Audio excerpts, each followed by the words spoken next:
মনে রাখবেন, ভাঙ্গা জিনিসগুলাকে আল্লাহ এমন ভাবে সুন্দর করে নতুন করে সাজাবে, আপনাকে এমন সুন্দর জীবন দান করবে, যারা আপনাকে নামাতে চেয়েছিল তারা আপনি পর্যন্ত আর পৌঁছাতে পারবে না। সুবহানাল্লাহ।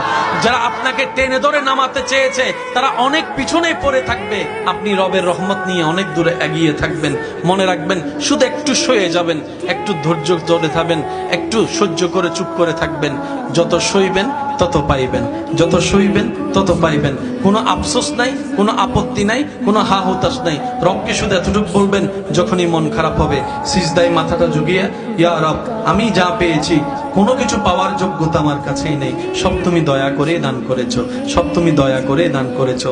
একটা জিনিস পাওয়ার যোগ্যতা আমার নাই, এই চোখ পাওয়ার মতো যোগ্যতা আমার কাছে নেই, এই কান শোনার মতো কান আমার কাছে নেই। আল্লাহ, কোনো কিছুরই পাওয়ার যোগ্যতা নাই, তুমি দয়া করে দেখার জন্য দুইটা চোখ দিয়েছো, তোমার দরবারে শুকরিয়া। সুবহানাল্লাহ।